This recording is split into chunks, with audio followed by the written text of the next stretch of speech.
Hello student, welcome to RD study time. और आज हम देखने वाले हैं एक्सरसाइज 3.3 का क्वेश्चन नंबर 3। देखते हैं क्या है क्वेश्चन नंबर 3 में। Can a quadrilateral ABCD be a parallelogram if, ये कंडीशंस गिवन है हमें, यहाँ पे 3 कंडीशंस गिवन है और इन 3 कंडीशंस के लिए आपको चेक करना है कि जो क्वाड्रिलेटरल एबीसीडी है क्या ये पैरेललोग्राम हो सकता है। तो देखिए फर्स्ट कंडीशन के लिए हम लोग देखते हैं। फर्स्ट कंडीशन है ठीक है, angle D plus angle B equal to 180 degree. तो देखिए आप लोग क्वाड्रिलेटरल एबीसीडी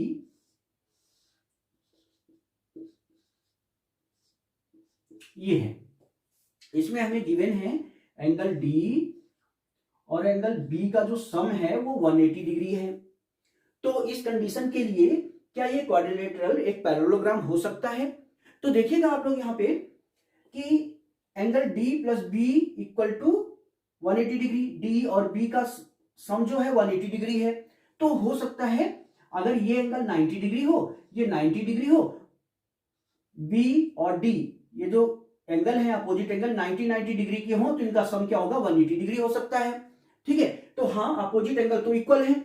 और दूसरी कंडीशन क्या है, इसके एडजेसेंट एंगल का जो सम है, एडजेसेंट एंगल का जो सम है, ठीक है, वो होना चाहिए 180 डिग्री। तो आप इसमें लिख देंगे कि हाँ ये इस कंडीशन के लिए ये क्वाड्रिलेटरल एबीसीडी पैरेललोग्राम हो सकता है। ठीक है, कब, जबकि ये अपोजिट एंगल इक्वल हो, ठीक है, और साथ ही साथ इसके एडजेसेंट एंगल का जो सम है, ठीक है, एडजेसेंट एंगल का जो सम है, एडजेसेंट एंगल का जो सम है वो हो 180 डिग्री। तो ये था आपके पास क्वेश्चन नंबर 3 का पार्ट फर्स्ट। अब देखते हैं पार्ट सेकंड। अब देखते हैं सेकंड कंडीशन के लिए क्वाड्रिलेटरल एबीसीडी पैरेललोग्राम हो सकता है या नहीं हो सकता है। तो देखिए सेकंड कंडीशन के लिए हमें गिवन है A B equal to D C equal to 8 centimetre, A D equal to 4 centimetre given है एंड BC इक्वल टू है 4.4 सेंटीमीटर। तो देखिए ये जो क्वाड्रिलेटरल है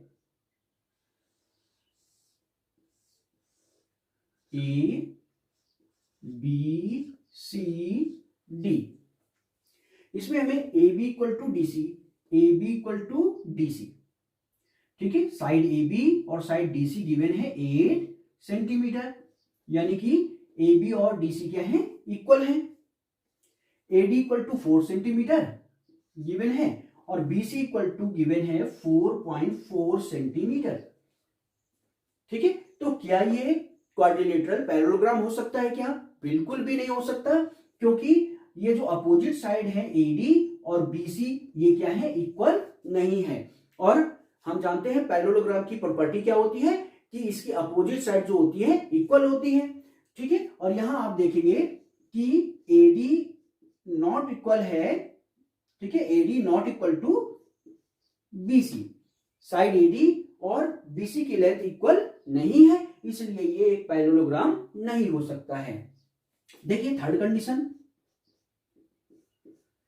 थर्ड कंडीशन के लिए आप देखेंगे एंगल A गिवन है 70 degree and angle C given है, और आप देखते हैं कि क्वाड्रिलेटरल एबीसीडी एक पैरेललोग्राम हो सकता है या नहीं हो सकता। तो ये देखिए ए बी सी डी एक क्वाड्रिलेटरल है, इसमें एंगल ए हमें 70 डिग्री गिवन है और एंगल सी जो है 65 डिग्री गिवन है। अब आपको बताना है कि इस कंडीशन के लिए ये क्वाड्रिलेटरल एबीसीडी पैरेललोग्राम हो सकता है क्या। मैं आपको बता दूं कि पैरेललोग्राम की प्रॉपर्टी के अकॉर्डिंग अपोजिट एंगल जो होते हैं वो इक्वल होने चाहिए, लेकिन यहां पे अपोजिट एंगल इक्वल नहीं है, इसलिए ये क्वाड्रिलेटरल एबीसीडी पैरेललोग्राम नहीं हो सकता है। ठीक है, ये क्वाड्रिलेटरल एबीसीडी पैरेललोग्राम नहीं होगा क्योंकि angle A not equal to है एंगल सी के। ठीक है, तो ये था आपके पास क्वेश्चन नंबर 3। देखते हैं next question. Now question number 4, draw a rough figure of a quadrilateral. हमने क्वाड्रिलेटरल का रफ फिगर ड्रॉ करना है that is not a parallelogram, जो कि पैरेललोग्राम नहीं होना चाहिए, but has exactly two opposite angles of equal measure, और उसके टू अपोजिट एंगल जो हैं वो इक्वल होने चाहिए। तो देखते हैं ऐसा कौन सा फिगर हो सकता है, ऐसा कौन सा क्वाड्रिलेटरल हो सकता है। तो मैं यहाँ पे क्वाड्रिलेटरल ड्रॉ कर रहा हूं और आपको बताना है कि ये जो क्वाड्रिलेटरल है कौन सा क्वाड्रिलेटरल हो सकता है। इसको मैं ए बी सी डी से रिप्रेजेंट कर लेता हूं। अब देखिए इसका जो एंगल ए है वो एंगल सी के इक्वल है, एंगल ए इक्वल है एंगल सी के, पर यह एक पैरेललोग्राम नहीं है, ठीक है, क्योंकि एंगल डी और एंगल बी इक्वल नहीं है। और दूसरी बात क्या है कि ये जो अपोजिट साइड है ये देखें ये भी इक्वल नहीं है, तो ये एक पैरेललोग्राम तो नहीं है। तो आप बता सकते हैं कौन सा क्वाड्रिलेटरल होगा जिसकी टू अपोजिट एंगल इक्वल होते हैं, ठीक है, पर वो पैरेललोग्राम नहीं होता है, ठीक है। ये क्वाड्रिलेटरल होगा काइट, ठीक है, इंट्रोडक्शन में भी आपने इसके विषय में पढ़ा हुआ है। तो ये एक काइट है, ठीक है, जिसके ये टू अपोजिट एंगल क्या होंगे, इक्वल होंगे, पर ये पैरेललोग्राम नहीं होता है। तो ये था आपके पास क्वेश्चन नंबर 4। देखते हैं next question. Now question number 5 देखिए, क्वेश्चन नंबर 5 है the measures of two adjacent angle of a parallelogram are in the ratio 3:2। Parallelogram है, पैरेललोग्राम के एडजेसेंट एंगल का जो रेशियो गिवन है वो 3:2 गिवन है। Find the measures of each of the angles of a parallelogram. हमने parallelogram के जो ऑल एंगल्स हैं उनको फाइंड करना है। तो देखिए आपके पास ये हमने एक पैरेललोग्राम ड्रॉ कर लिया है, ए बी सी डी। इसमें टू एडजेसेंट एंगल का रेशियो हमें गिवन है, टू एडजेसेंट एंगल का रेशियो हमें गिवन है। तो हम लेट कर लेते हैं ये और ये जो एडजेसेंट एंगल है इनका रेशियो में 3:2 गिवन है। मैंने पहले भी बताया हुआ है जब रेशियो में गिवन होता है तो उसे हम लोग लेट कर लेते हैं वेरिएबल के साथ मल्टीप्लाई करके, ठीक है। इस तरह से ये एंगल हम लेट कर लेते हैं 3:2, तो 3 इंटू एक्स, और इसको हम लेट कर देते हैं 2 इंटू एक्स, ठीक है। तो आपको गिवन है कि टू एडजेसेंट एंगल का रेशियो 3:2 है, जिन्हें हमने लेट कर दिया 3x एंड 2x। इस तरह से let two adjacent angle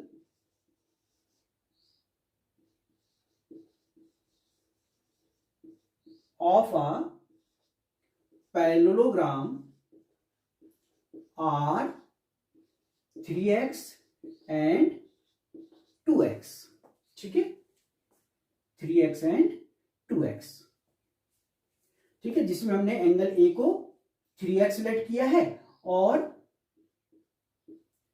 angle B को, एंगल ए को 3x सेलेक्ट किया है और एंगल बी को 2x सेलेक्ट किया है। अब आप जानते हैं कि पैरेललोग्राम के जो एडजेसेंट एंगल होते हैं उनका सम होता है 180 डिग्री, ठीक है। तो आप देखेंगे 3x angle A plus 2x angle B, इनका सम होगा 180 डिग्री, ठीक है। रीजन आप जरूर लिख लीजिएगा इसका।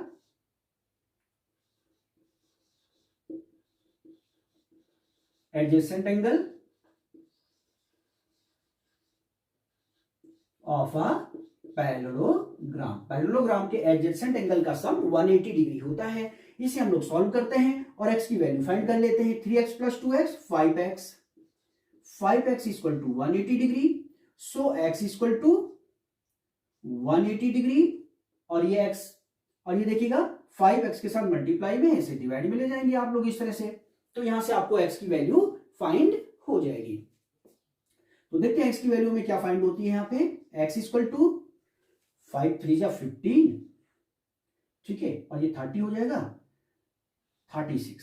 तो आप देखेंगे x की वैल्यू में फाइंड हो गई है 36। तो x की वैल्यू हमें फाइंड हो गई है 36। अब हमें इसके ऑल एंगल्स फाइंड करने हैं, ठीक है, इस पैरेललोग्राम के ऑल एंगल हमें फाइंड करने हैं। तो आप देखेंगे एंगल ए इक्वल टू हो जाएगा,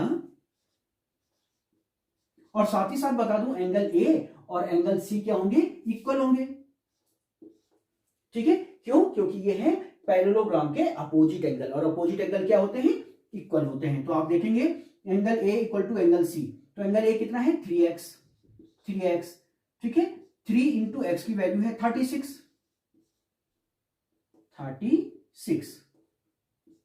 6 3 जा 18, 6 3 जा 18, 3 3 जा 9, 110, 108 डिग्री। इसी तरह से आप देखेंगे एंगल बी और एंगल डी, एंगल बी और एंगल डी क्या होंगे? इक्वल होंगे। एंगल बी इक्वल होगा एंगल डी के, ठीक है, क्योंकि ये है पैरेललोग्राम के अपोजिट एंगल, और अपोजिट एंगल क्या होते हैं? इक्वल होते हैं। तो एंगल बी इक्वल टू होगा एंगल डी, और ये है आपके पास 2x, एंगल बी है 2x, तो एंगल डी भी होगा 2x। 2x की वैल्यू पुट कर दीजिए 36, x की वैल्यू 36 पुट कर दीजिए, ये हो जाएगा, मल्टीप्लाई कर दीजिए ने 72 डिग्री। इस तरह से हमने एंगल बी, एंगल सी और एंगल डी हमने फाइंड कर लिए हैं, ठीक है। तो ये था आपके पास क्वेश्चन नंबर 5। अब हम देखते हैं next question. Now question number 6, two adjacent angle of a parallelogram have a equal measure. Parallelogram के टू एडजेसेंट एंगल जो हैं इक्वल हैं। Find the measure of each angle of the parallelogram. हमने parallelogram के ऑल एंगल फाइंड करने हैं। तो देखते हैं इस क्वेश्चन को। Parallelogram A B C D के टू एडजेसेंट एंगल जो हैं इक्वल हैं। तो ये देखिए एडजेसेंट एंगल ये इक्वल हैं, इन्हें हम लेट कर लेते हैं x। Let two adjacent angle of a parallelogram are x, ठीक है। तो हमने एंगल ए को x लेट कर लिया है, एंगल b इक्वल टू भी x। अब आप जानते हैं पैरेललोग्राम के एडजेसेंट एंगल का जो सम होता है वो सप्लीमेंट्री होता है, यानी 180 डिग्री, ठीक है। तो आप देखेंगे angle A plus angle B equal to होगा 180 डिग्री, ठीक है। रीजन लिख लीजिएगा, एडजेसेंट एंगल है ये।